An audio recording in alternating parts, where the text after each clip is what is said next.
Hello दोस्तों, स्वागत है आपका सतीश सर के वीडियोज़ में। पिछले वीडियो में हमने देखा था कि हमने चर्चा की थी, आप लोगों से बातचीत की थी डायरेक्ट प्रोपोर्शन और इन्वर्स प्रोपोर्शन के बारे में, यानी कि सीधा समानुपात और प्रतिलोम समानुपात। उसमें हमने बेसिक बातों को जाना था कि हम कैसे पहचानेंगे किसी क्वेश्चन को कि वो डायरेक्ट प्रोपोर्शन यानी कि सीधे समानुपात का प्रश्न है या इन्वर्स प्रोपोर्शन यानी कि प्रतिलोम समानुपात का प्रश्न है। हमने आपको बताया था कि यदि एक राशि के बढ़ने से उस पर आश्रित दूसरी राशि का मान भी बढ़ जाए या एक राशि के घटने से उस पर आश्रित दूसरी राशि का भी मान घट जाए तो वो डायरेक्ट प्रोपोर्शन में होता है। ठीक है। और इन्वर्स प्रोपोर्शन क्या होता है कि एक राशि के बढ़ने से दूसरी राशि का मान क्या होता है, घट जाता है, या एक राशि के घटने से दूसरी राशि का मान बढ़ जाता है। तो आइए आज हम वीडियो नंबर 2 में, जो ये 11th चैप्टर है उसमें हम एक्सरसाइज को सॉल्व करेंगे। हमारा प्रश्नावली 11.1 है। पहला ही क्वेश्चन कह रहा है कि निम्नलिखित तालिका में x तथा y समानुपाती को ही अनुक्रमानुपाती भी कहा जाता है या नहीं। ठीक है, ज्ञात कीजिए। ठीक है, यानी कि यदि समानुपाती शब्द कहता है तब भी, ठीक है, और अनुक्रमानुपाती शब्द कहता है तब भी आपका मतलब वही होता है। पूछ रहा है कि क्या तालिका में ये और ये जो है वो समानुपाती है या नहीं है। ठीक है, तो आइए इसको हल करते हैं।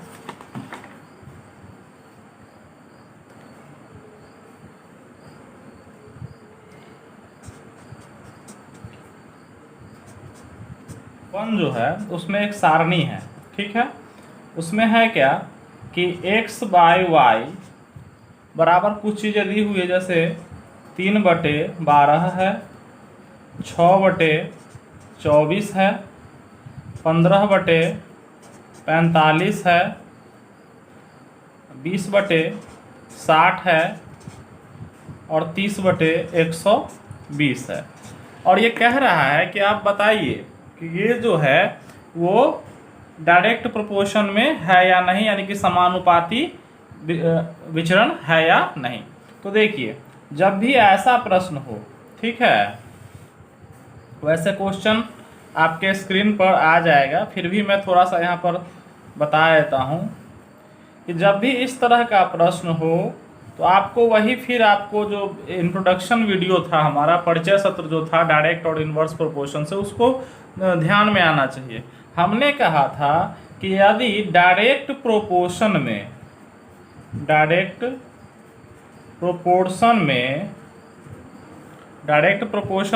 तब कब होता है, जब x/y बराबर k, यानी कि निश्चित होता है कि जब भी x/y करे तो एक निश्चित संख्या ही हर बार आए। यदि ऐसा होता है तो हम कहेंगे कि हाँ, ये जो गिवन है वो क्या है, समानुपात में है, यानी सीधे समानुपात में है। ठीक है, चलिए इसको चेक करते हैं कि x/y क्या करना है, हमें x/y करना है। तो देखिए 3/12 बराबर होना चाहिए क्या, 6/24 बराबर क्या होना चाहिए, 15/45 होना चाहिए, बराबर 20/60 बराबर 30/120। यानी कि यदि x/y बराबर k है, k का मतलब यहाँ पर जो भी वैल्यू आए वो सब में क्या आना चाहिए, इक्वल आना चाहिए। देख लीजिए, इसको काटते हैं, 3 चौक 12, 6 चौक 24, 15 तिया 45, 20 तिया 60, 30 चौक 120। यहाँ पर आप देख लीजिए कि x/y, ठीक है, का मान जो आ रहा है 1/4। ठीक है, बराबर तो है 1/4, लेकिन बराबर नहीं है क्या, 1/3, फिर बराबर है 1/3, फिर बराबर नहीं है 1/4। ठीक है, इस प्रकार देखिए कि क्या k आया, k मतलब क्या, स्थिरांक। स्थिरांक का मतलब होता है जिसका वैल्यू जो है चेंज नहीं होता है, जिसका वैल्यू चेंज नहीं होता है। लेकिन यहाँ पर तो देखिए डिफरेंट वैल्यू हमारा आ गया, 1/4 यहाँ है, 1/3 यहाँ है, यानी कि k जो है स्थिर नहीं रहा, वो हिलता डुलता रहा, उसका वैल्यू अलग अलग आ गया। और यदि अलग अलग वैल्यू आ गया तो हम कहेंगे कि नो। ठीक है, x एंड y, या लिखिएगा नहीं, x और y are not in direct proportion. ठीक है, उम्मीद है आपको समझ में आ रहा होगा। यानी कि हम लिख देंगे कि नहीं, एक्स और वाई जो है वो डायरेक्ट प्रोपोर्शन में नहीं है। ठीक है, एक्स और वाई डायरेक्ट प्रोपोर्शन में नहीं है। चलिए अगला क्वेश्चन देखते हैं। अगला क्वेश्चन है हमारा, इसको देख लीजिए आप। एक्स बटे वाई बराबर यही एक अगला टेबल है, ये दूसरे नंबर का जो प्रश्न है उसको देखते हैं।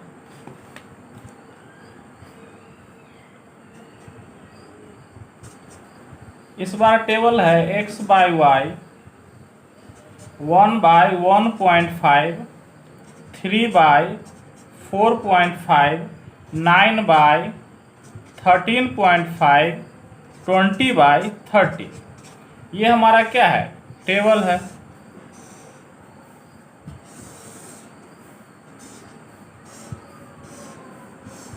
क्लियर।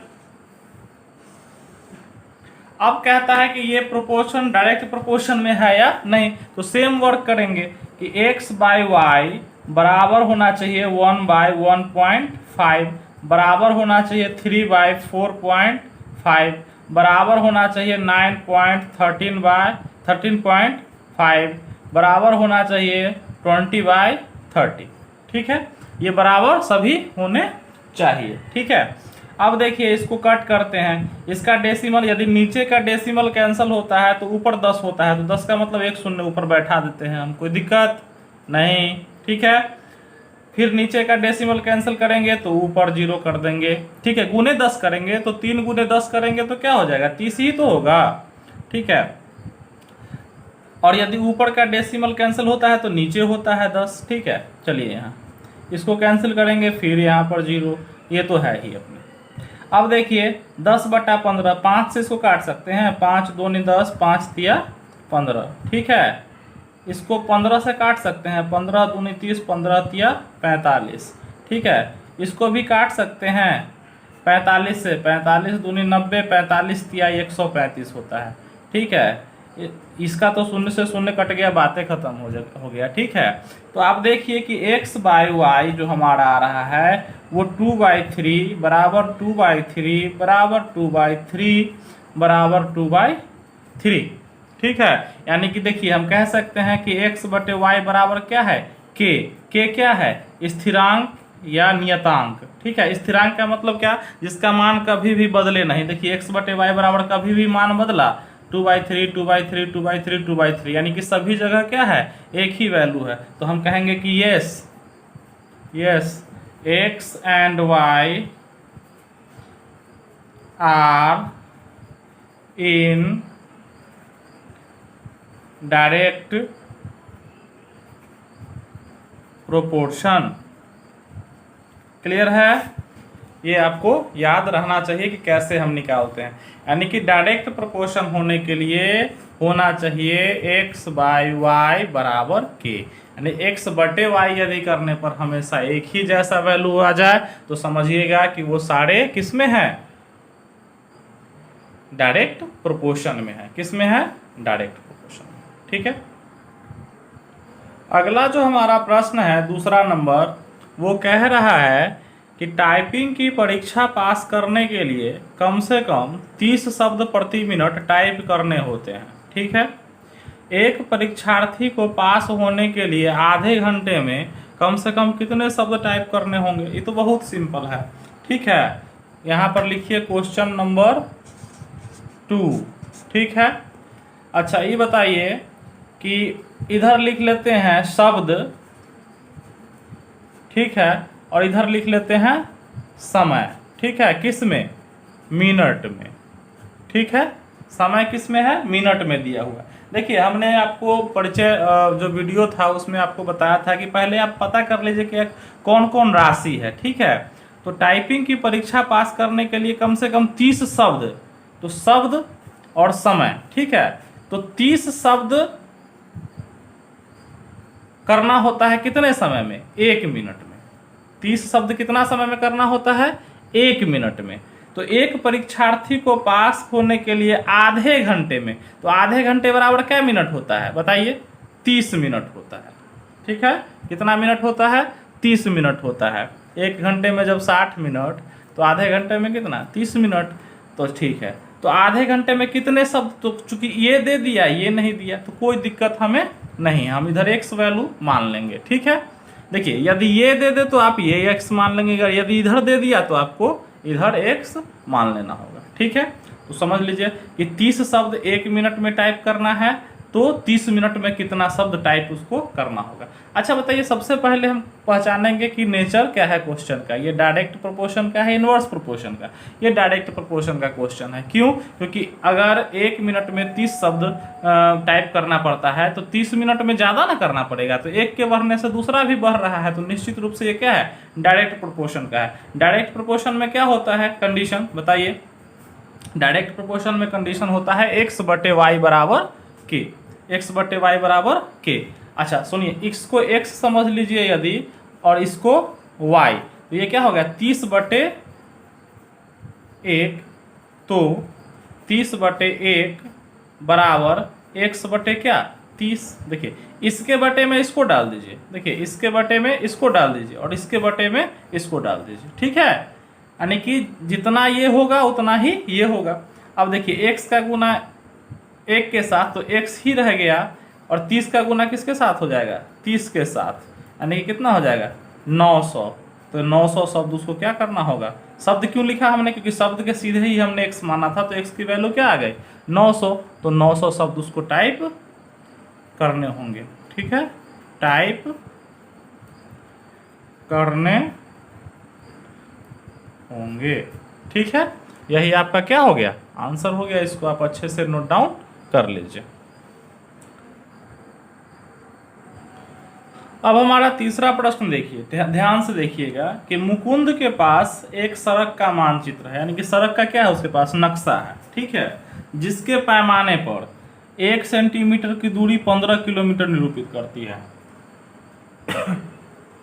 देखिए नक्शा जब बनता है तो ये बताइए कि जितना बड़ा जगह होता है उतना बड़ा नक्शा बनता है? नहीं ना, वो छोटा रूप रहता है, यानी कि उसी का एक प्रतिरूप होता है वो। ठीक है, ग्लोब जैसे आप देखे होंगे, तो ग्लोब तो पूरे विश्व का को शो करता है, पूरे वर्ल्ड को, तो क्या वो वर्ल्ड जितना बड़ा है? नहीं ना, यानी कि उस पर एक आनुपातिक लिया जाता है। ठीक है, कि इतना जो अगर उस पर 1 mm है, ठीक है, तो उसका मान कितना किलोमीटर है, वो उसका उसी हिसाब से वो बनाया जाता है, वो आनुपातिक होता है। ठीक है, तो उसी प्रकार से उसने क्या लिया कि 1 सेंटीमीटर जो नक्शा पर है दूरी, वो वास्तविक दूरी क्या है? ठीक है, वो 15 किलोमीटर है। ठीक है, तो हम एक तरफ लिखेंगे, ठीक है, कि नक्शे पर दूरी, नक्शे पर दूरी किस में है? सेंटीमीटर में।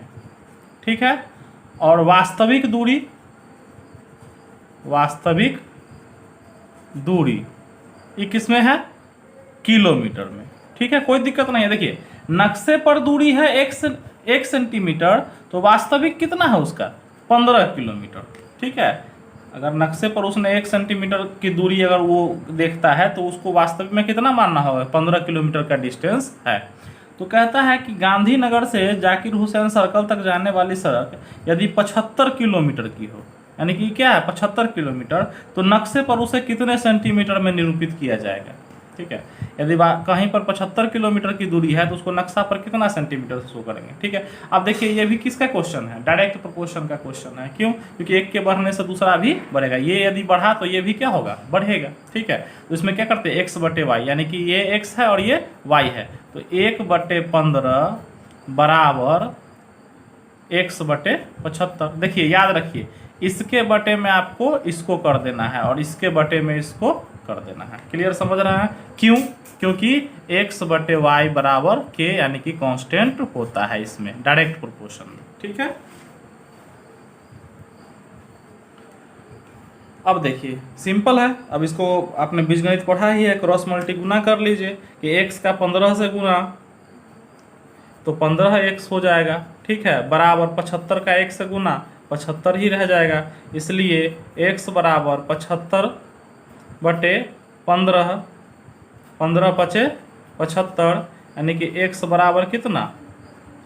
5, और यहाँ पर क्या है, चूंकि x की वैल्यू सेंटीमीटर में है तो सेंटीमीटर, यानी कि इसका वैल्यू कितना हो गया 5 सेंटीमीटर।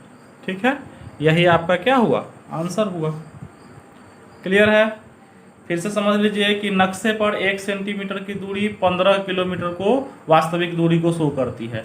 तो यदि 75 किलोमीटर कहीं पर दूरी तय किया गया तो नक्शे पर उसको कितने सेंटीमीटर से दिखाया गया होगा। ठीक है, तो x बटे वाई होता है, इसको x मान लीजिए, इसको y मान लीजिए, किसी को मान सकते हैं, x को और y को। ठीक है, तो x बटे वाई होता है चूंकि हमारा डायरेक्ट प्रोपोर्शन में, तो इसके बटे में ये, इसके बटे में ये, बराबर में कर दीजिए, दोनों बराबर में होंगे। ठीक है, इसके बटे में ये और इसके बटे में ये। ठीक है, और दोनों बराबर में, फिर क्रॉस मल्टी आप तिरछा गुना कर दीजिए, इसका इसके साथ, इसका इसके साथ, फिर वैल्यू निकाल लीजिए, आप हो जाएगा। ठीक है, उम्मीद है आपको समझ में आ रहा होगा। अब हमारा 4th नंबर क्वेश्चन आप देखिए, कहता है कि यदि 25 मीटर कपड़े का मूल्य 337 रुपया 50 पैसा है तो पहला प्रश्न उसी प्रकार 60 मीटर कपड़े का मूल्य क्या होगा, और दूसरा प्रश्न है कि 1620 रुपये में इसी तरह का कितनी लंबाई का कपड़ा खरीदा जा सकता है। यानी कि मेन क्वेश्चन एक है, उसी में से 2 क्वेश्चन आपको दिए गए हैं, कोई दिक्कत नहीं है। ठीक है, एक तरफ लिख लीजिए कपड़ा किस में, मीटर में। ठीक है, मीटर में, और एक तरफ लिख लीजिए मूल्य किस में, रुपए में। ठीक है, रुपए। अब देखिए कहता है, क्वेश्चन क्या कहता है कि 25 मीटर कपड़ा का मूल्य 337 रुपया 50 पैसा है। ठीक है, तो फर्स्ट क्वेश्चन कहता है, फर्स्ट क्वेश्चन को पहले ले लेते हैं। फर्स्ट क्वेश्चन कहता है कि उसी प्रकार के 60 मीटर कपड़े का मूल्य कितना होगा। कितना का मतलब यहाँ क्या है, हमको पता नहीं है, तो x है। ठीक है, अच्छा ये किसका क्वेश्चन है, तो सीधा समानुपात का है, डायरेक्ट प्रोपोर्शन का है। एक यदि बढ़ा है, कपड़ा बढ़ा है तो हमारा पैसा भी बढ़ेगा, एक के बढ़ने से यदि दूसरा भी बढ़े तो सीधा समानुपात, डायरेक्ट प्रोपोर्शन। डायरेक्ट प्रोपोर्शन में क्या करते हैं, x बटे y करते हैं। इसको x मान लीजिए, जो यहाँ पर आप लिखे हैं इसमें से एक को x मान लीजिएगा, एक को y, तो ये x बटे y, तो हो जाएगा 25 बटे 337.50 बराबर 60 बटे क्या, x। क्लियर है, इसके बटे में ये तो इसके बटे में ये। चलिए अब क्रॉस मल्टी गुना करिए 25 का x के साथ, तो 25x बराबर 337.50 गुने कितना 60, इसलिए x बराबर 337.50 गुने 60 बटे कितना 25। क्लियर है, क्लियर है 25।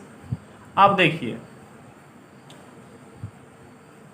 इसको कट करेंगे, कोई दिक्कत नहीं है, तो यहाँ पर क्या लिखेंगे 100, क्यों, दशमलव के बदले हम 1 डालते हैं बटा में, और उसके बाद 2 अंक है तो 2 शून्य डाल देंगे, ये से ये कट गया, ये से ये कट गया।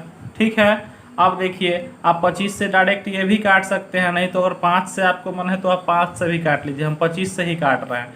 25 से कम 25, 8 7, 25 के 75, 12 5 125, 25 पंचे 125, यानी कि 135 गुने 6, यानी कि कितना हमारा 6 पंचे 30 के 0 हासिल 3, 13 6 78, 3 81, 880 रुपया क्या हो गया, हमारा आंसर हो गया।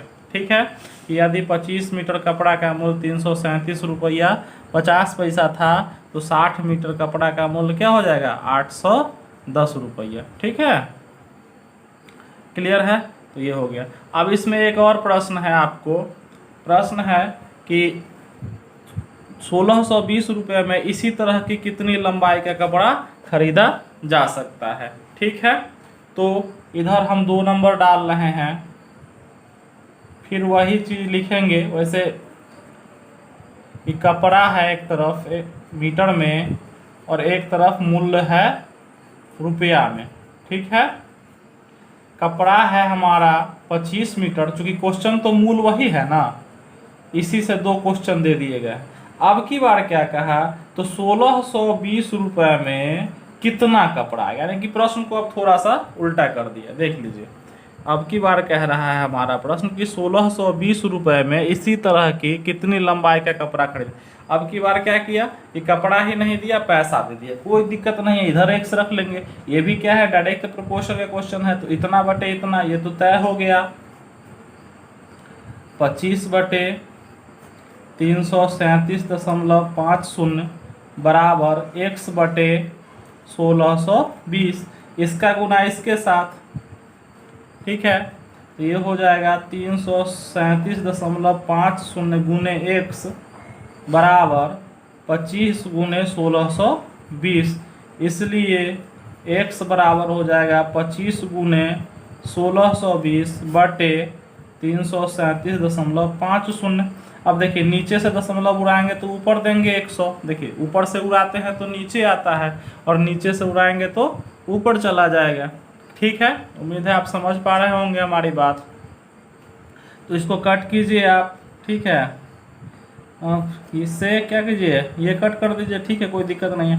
अब उस तरह पिछले क्वेश्चन में हमने 25 से काटा ही था, कितना बार में, 135 बार में काटा था, ठीक है, 3375 को 135। देखिए पिछले क्वेश्चन का भी रेफरेंस आप रखिए, ठीक है, तभी आपको थोड़ा सा आसानी होगी, ठीक है। अब देखिए और कटने वाला है, 5 से काटिए, कोई दिक्कत नहीं है।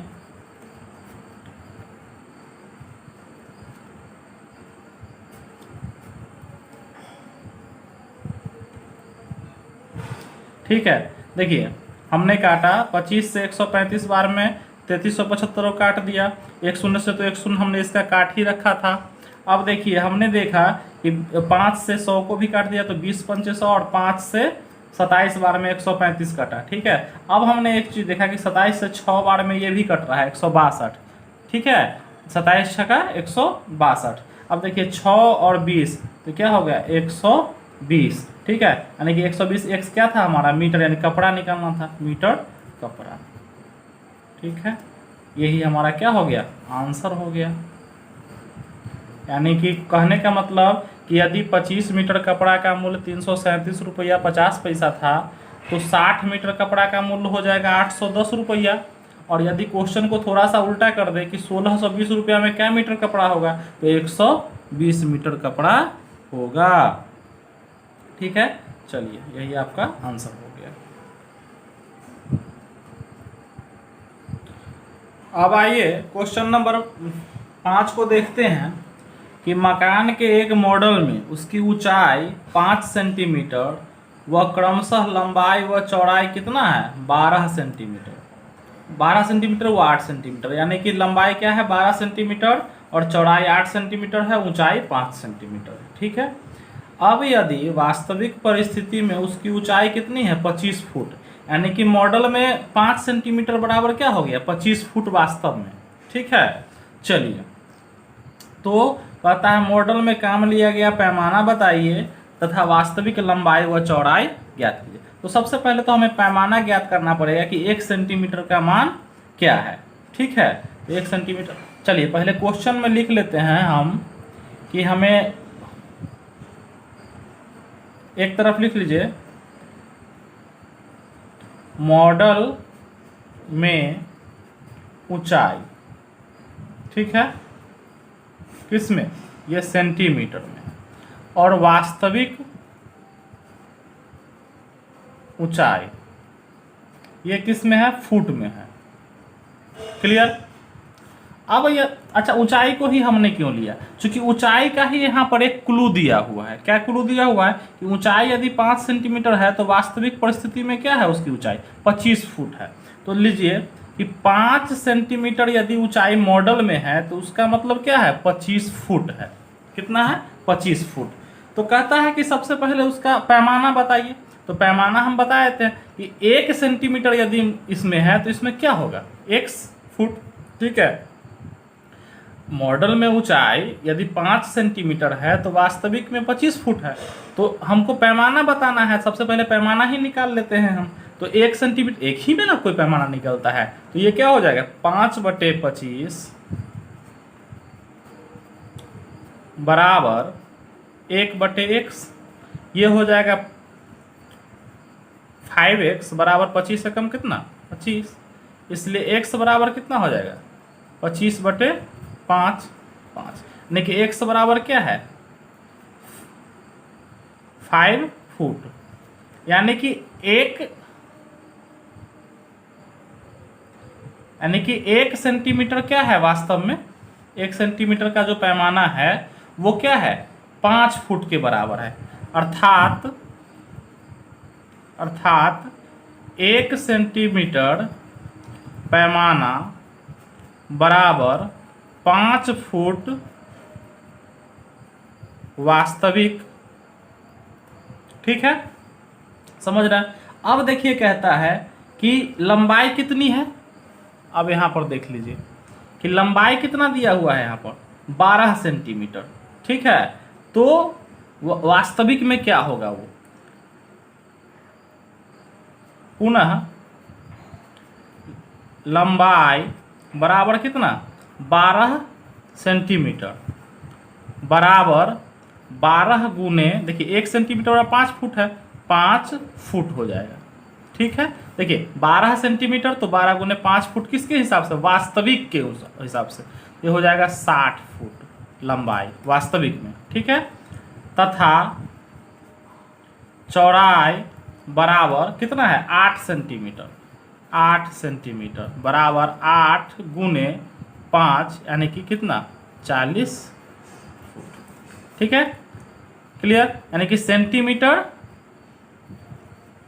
पैमाने पर है, पैमाने पर, और फुट जो है वो वास्तविक है।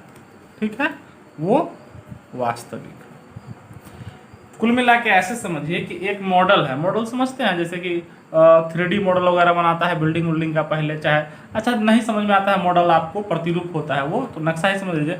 उसमें 5 सेंटीमीटर ऊंचाई यदि है ना, तो उसका वास्तविक ऊंचाई 25 सेंटीमीटर है। तो हमें पैमाना ज्ञात करने के लिए कहता था, हम पैमाना यहाँ निकाले कि 1 सेंटीमीटर पैमाना बराबर 5 फुट वास्तविक है। ठीक है, 1 सेंटीमीटर बराबर क्या है 5 फुट वास्तविक है। यदि मॉडल में 1 सेंटीमीटर है तो वास्तविक में 5 फुट है, वो हमने इससे निकाल लिया ये। अब हमको सीधा सीधा निकाल लेंगे कि लंबाई हमारा कितना दिया है 12 सेंटीमीटर, सेंटीमीटर क्या है मॉडल में। ठीक है, तो वास्तव में क्या होगा उसका ऊंचाई 60 फीट। ठीक है, और चौड़ाई 8 सेंटीमीटर है, तो उसका क्या हो जाएगा 40 फुट हो जाएगा वास्तविक में। ठीक है, क्लियर। तो इस तरीके से आप इसको बना सकते हैं, आप इसको नोट डाउन कर लीजिए। अब आइए क्वेश्चन नंबर 6 को देखते हैं। कहता है कि मान लीजिए 2 किलोग्राम दाल में 7 गुने 10 का पावर 5 क्रिस्टल है, तब दी गई दालों की मात्रा में कितने क्रिस्टल होंगे। ठीक है, कोई दिक्कत नहीं है। तो एक चीज याद रखिए, क्रिस्टल माने क्या होता है दाना, दाल का जो दाना होता है ना उसी को यहाँ पर क्रिस्टल कहा गया है। ठीक है, तो 2 किलो दाल में कितना है, इतना क्रिस्टल है। तो सबसे पहले हम इसको इसका पैमाना ज्ञात कर लेना चाहिए, नपना। ठीक है, कि 1 किलोग्राम दाल में क्या हो, कि दोनों किलोग्राम में दिया हुआ है, तो 1 किलोग्राम दाल का हम पहले निकाल लेते हैं। ठीक है, एक तरफ लिख लीजिए दाल किस में केजी में, और फिर दाल क्रिस्टल, क्रिस्टल की संख्या। ठीक है, क्लियर है। एक तरफ हमने दाल केजी में ले लिया और एक तरफ दाल क्रिस्टल की संख्या में ले लिया, दाना कितना है दाल में। तो यदि 2 केजी दाल में 7 गुने 10 के पावर 5 क्रिस्टल है। ठीक है, क्लियर। तो चलिए हम डायरेक्ट लिखते हैं पहला क्वेश्चन कि 8 केजी में कितना होगा, x होगा। ठीक है, 8 केजी में कितना होगा, x होगा।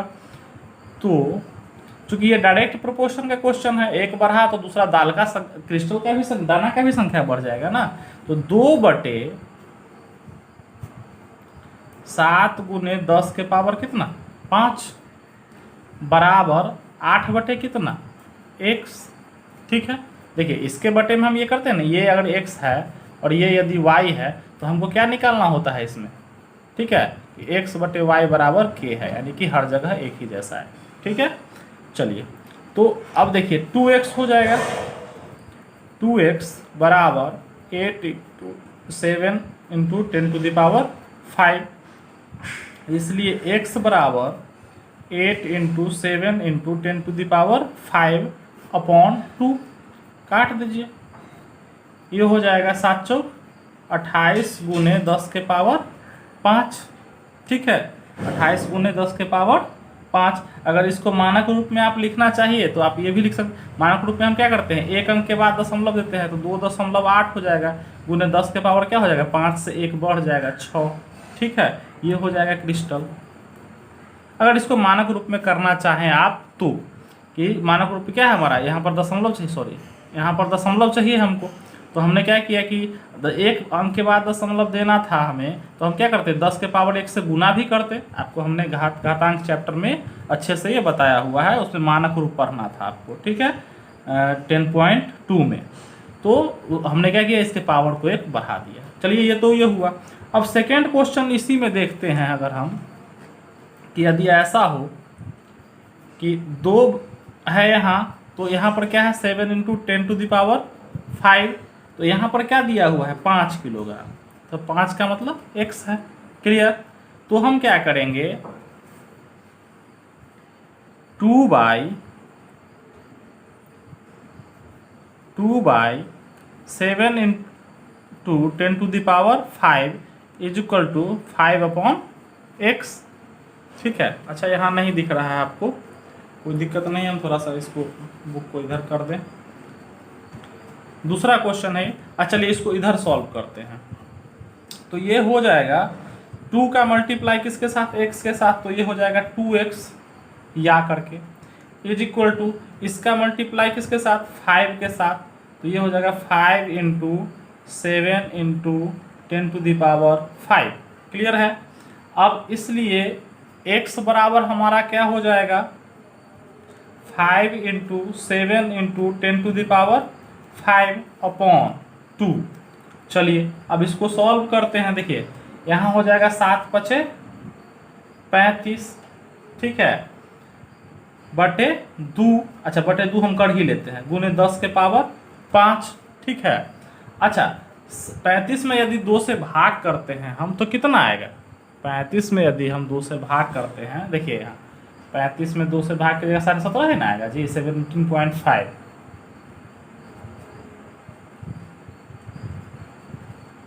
सॉरी, अब दशमलव दीजिएगा तो 17.5, इसको हम 17.5 लिख दिए, तो ये तो जैसा है वैसा ही है यहाँ पर। ठीक है, तो हम क्या लिख देंगे, अच्छा एक बताइए, मानक रूप के लिए एक अंक हमको इधर भी एक पॉइंट इधर घसकाना है, तो हम लिख देंगे 1.75 इंटू 10⁵ क्या 5 के बदले अब क्या लिख देंगे 6। ठीक है, क्लियर। तो यही आपका क्या हो, इतने क्रिस्टल आपके दाल के दाने होंगे 5 किलो में। 5 किलो में इतने दाने, और क्या बोलते हैं 8 किलो में इतने दाने। ठीक है, यही आपका क्या हो गया आंसर। ठीक है, आप इसको अच्छे से नोट डाउन कर लीजिए समझ के। अगर आपका ये जो है आंसर अगर ये मानक रूप में नहीं हो तो आपका आंसर यहाँ भी आप इसको छोड़ सकते हैं। ठीक है, आप आंसर को यहाँ भी छोड़ सकते हैं, इससे कोई दिक्कत नहीं है। ठीक है, तो अब आइए हम देखते हैं 7th नंबर क्वेश्चन को। ठीक है, हमारा 7th क्वेश्चन कहता है कि एक मानचित्र का पैमाना, ठीक है, 1 इतना दिया हुआ है, तो 2 नगरों की मानचित्र में दूरी 3 सेंटीमीटर है। ठीक है, तो वास्तविक में उनके बीच की दूरी कितनी होगी। अच्छा ठीक है, कोई दिक्कत नहीं है, ये हो जाएगा। यानी कि पैमाना जो है वो मान के चलिए कि 1 सेंटीमीटर ये है, चूंकि यहाँ पर क्लियर करना चाहिए था उसको, ठीक है, यूनिट को, लेकिन अच्छा चलिए कोई बात नहीं, यहाँ पर उसने यूनिट को क्लियर किया है। ठीक है, तो फिर वही क्वेश्चन है कि मानचित्र पर दूरी यहाँ पर सेंटीमीटर में, ठीक है, और यहाँ पर मानिए कि चूंकि क्लियर नहीं किया है, ठीक है, सेंटीमीटर नहीं, यहाँ पर सीधे लिख दीजिए वही, और यहाँ पर लिख दीजिए वास्तविक दूरी। ठीक है, तो यदि इसमें सेंटीमीटर में 3 सेंटीमीटर है मानचित्र पर दूरी, सॉरी 1 सेंटीमीटर है मानचित्र पर दूरी, तो वास्तविक दूरी कितनी है,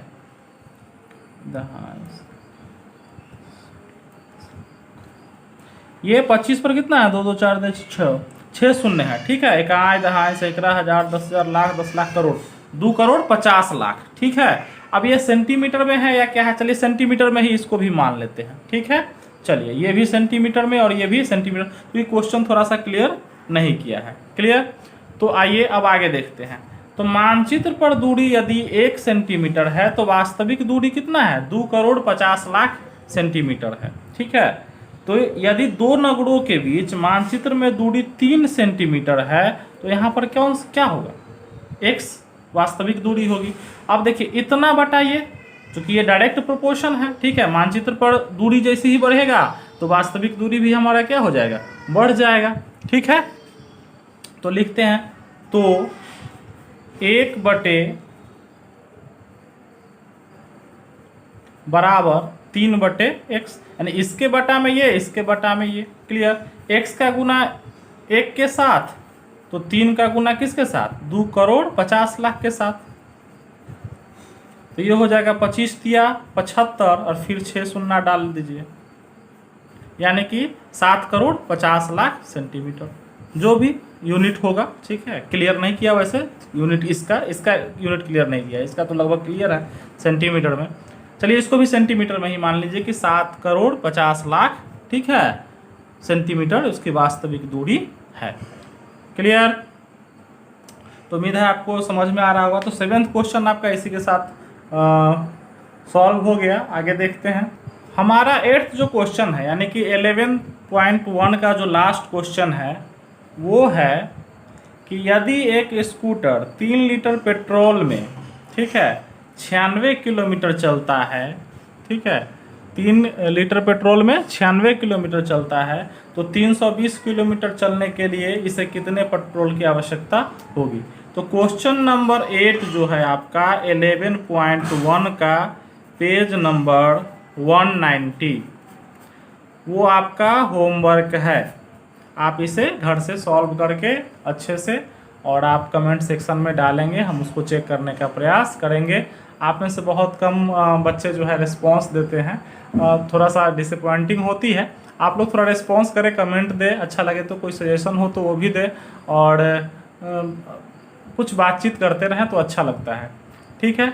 तो ये जो 8th क्वेश्चन है कि 3 लीटर पेट्रोल में 96 किलोमीटर चलता है तो 320 किलोमीटर चलने के लिए कितने पेट्रोल की आवश्यकता होगी। ये क्वेश्चन आप वीडियो को पॉज कर लीजिएगा, रोक लीजिएगा और इस क्वेश्चन को अपने नोटबुक में लिख लीजिएगा और उसे सॉल्व करने का प्रयास कीजिएगा। पीछे भी जितने प्रश्न दिए गए हैं उसे भी आप अपने मन से पहले सॉल्व करने का प्रयास कीजिएगा। यदि कोई दिक्कत हो तो फिर आप उसे वीडियो को बार बार देखिएगा। तो बने रहिए सतीश सर के वीडियोज़ के साथ। अगले वीडियो में हम लेके आएंगे 11.2 क्लास 8, ठीक है। Thank you very much, keep watching Satish sir के वीडियोज।